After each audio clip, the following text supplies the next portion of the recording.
Good morning, friends. Mark Holmes here, of course, with my buddy Cowboy Joe Boo and Joe Bear in the house. And as always, I want to thank you all for watching, commenting, subscribing, and being part of the Joe Boo Sports Report.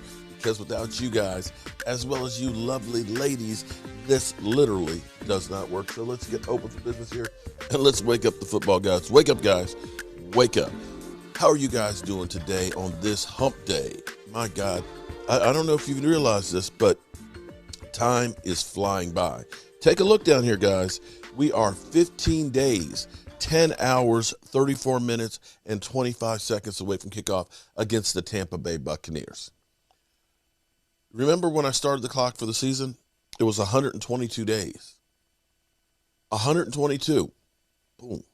We're down to 15 days.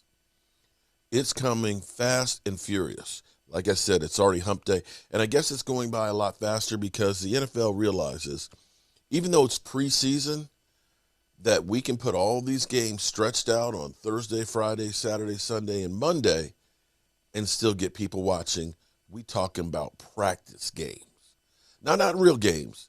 We talking about practice games. And even throw into the mix Hard Knocks with the Dallas Cowboys. They understand which side of the bread is buttered. And it's the side with the Dallas Cowboys. And everybody is taking notes because, this is why America's team is hated because, if you are, let's say the Jets or Jacksonville, you're not getting the coverage. You're not getting the love. You're not getting the conversation. You're not getting the headlines like the Dallas Cowboys. Dak Prescott gets a hangnail, and it's breaking news. Seriously. And ESPN has taken note of this because they've actually doing a programming change that may all of a sudden pique the interest of Cowboy fans. If you remember Max Kellerman, who famously was once a rapper.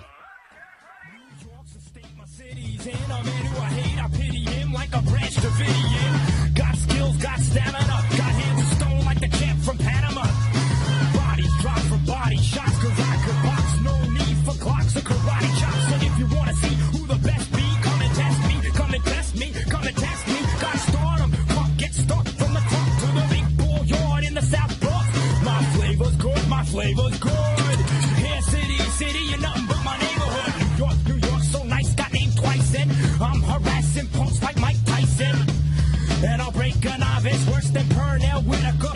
Up Chavez. Display skills like a museum so you can see him and rappers go fleeing. Though my skin's European, hit your man with a hook in a... Max Kellerman, the Pale White Rapper, 1994. Yeah.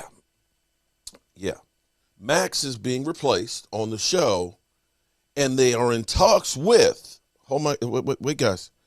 They're in talks with, at least for Mondays, the Playmaker, Michael Irvin. That's the rumors that are out there. In fact, Mike Fisher, who has a relationship with all the Cowboys players and things, actually talked to Michael Irvin and asked him, Michael, is there any truth to this? And unlike Michael Irvin, he said, no comment. So he went through, Mike Fisher said, I've never heard no comment. And you got to believe that nobody's heard no comment from Michael Irvin. Michael Irvin is always going to comment on. So even there's nothing to comment about. Michael Irvin's going to comment on it because he's Michael Irvin. He said, "Don't make me say no comment twice." So what they're looking at is Monday, day after football Sundays, Michael Irvin gets in there and bitch slaps Stephen A. Smith. And you got to think, win or lose for the Cowboys, it's going to be much-watched television. I mean, let's be clear. If you're talking about a gimmick, there is no better combination right there because you've got the Cowboy hater in Stephen A. Smith, and you've got the Cowboy defender in the Playmaker. So you'll literally have the Cowboys win and start doing well. Here it is, Michael Irvin. You can see Stephen A. Smith. I don't want to hear from you. Irvin, I'm tired of this. No, Irvin, I don't want nothing.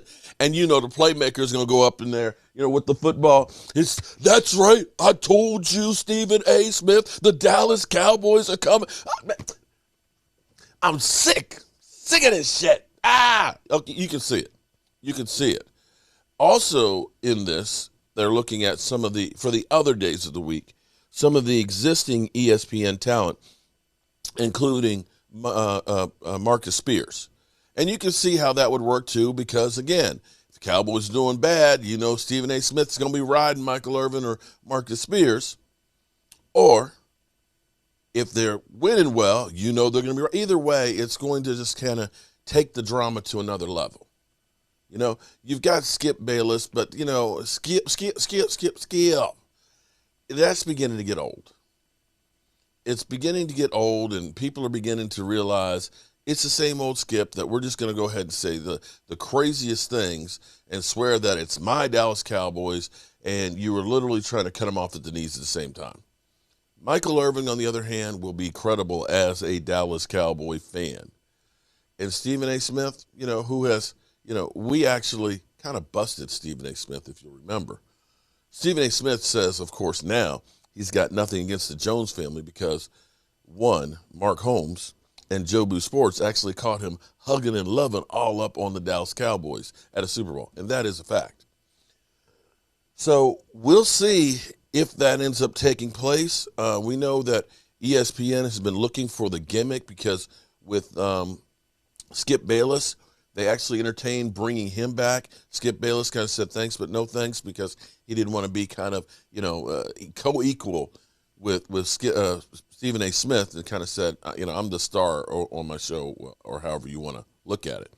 But that situation kind of stayed right where it was. Now, last night, of course, we ended up having Hard Knocks, and you had to love Hard Knocks. The beginning of Hard Knocks was insane.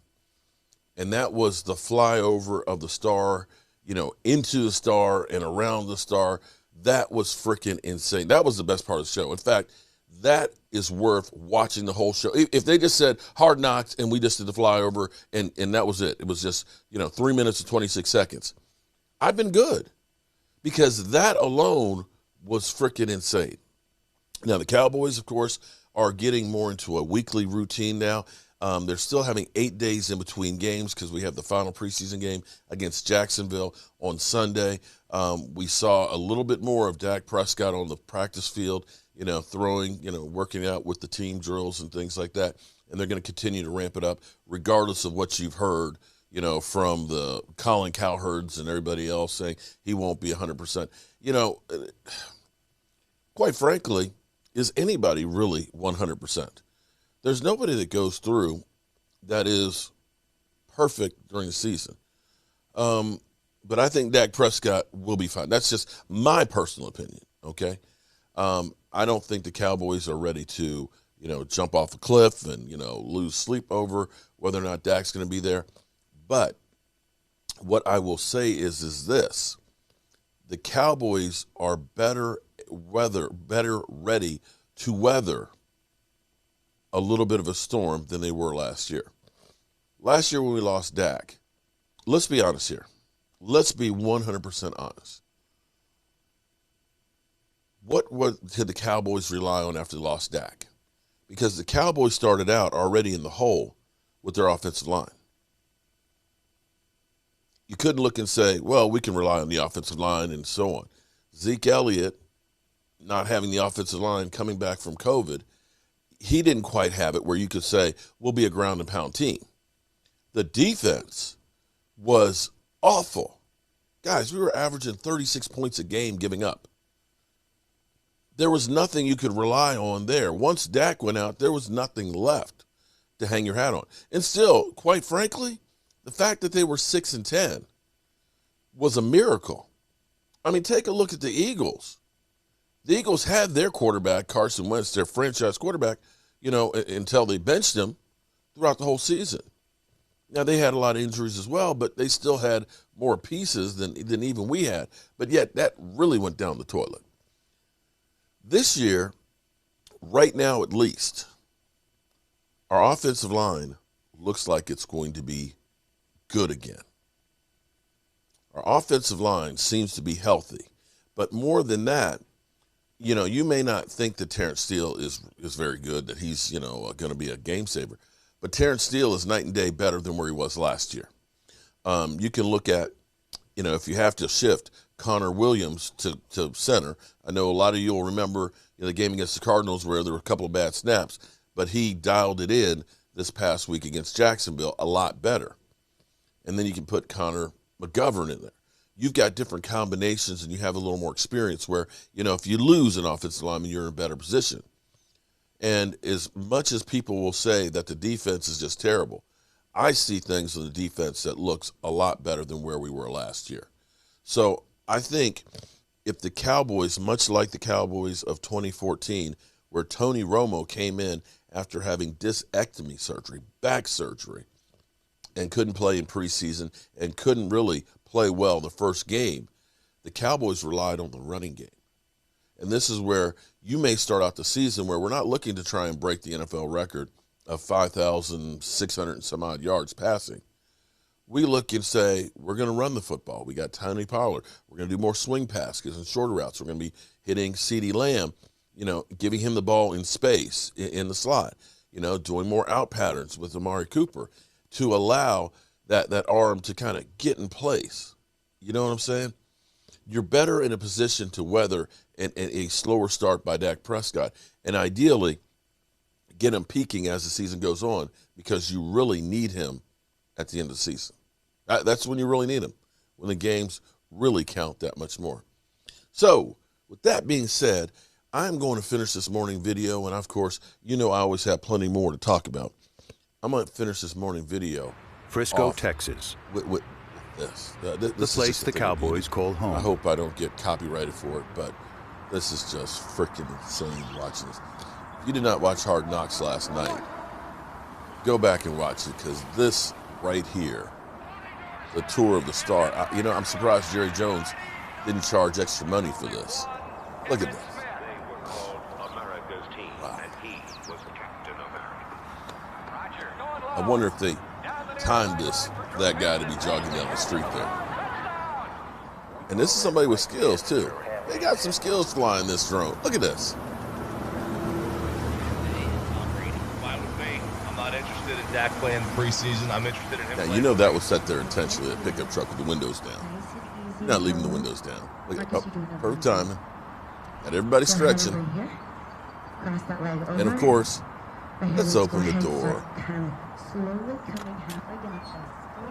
Perfect time. Look, they timed that shit right. Look at that. Here at the Star, where right now it's quiet inside the Ford Center. However, soon this took some coordination, guys. Look at this. Man.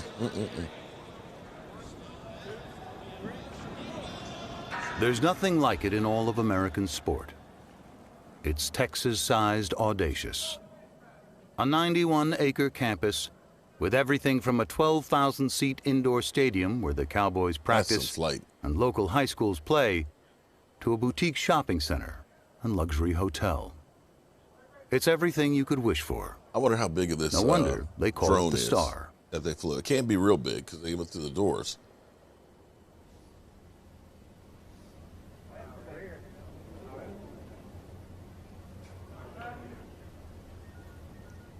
Boom. Look at that. Oh, God. Look at that. Just mapping this whole route out 1, 2. is Check, insane. check. 1, 2, 2, 2. Hey, hey. Look at that. Wow.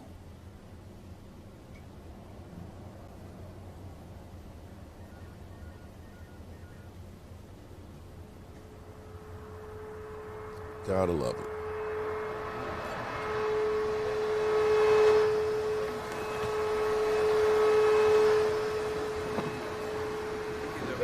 Imagine being in high school and playing football games there. Insane.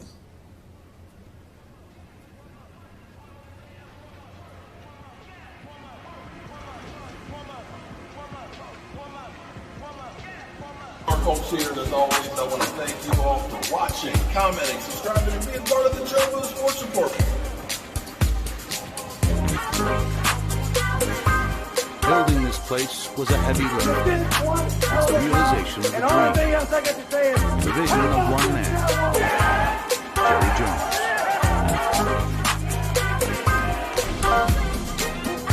I'll see you guys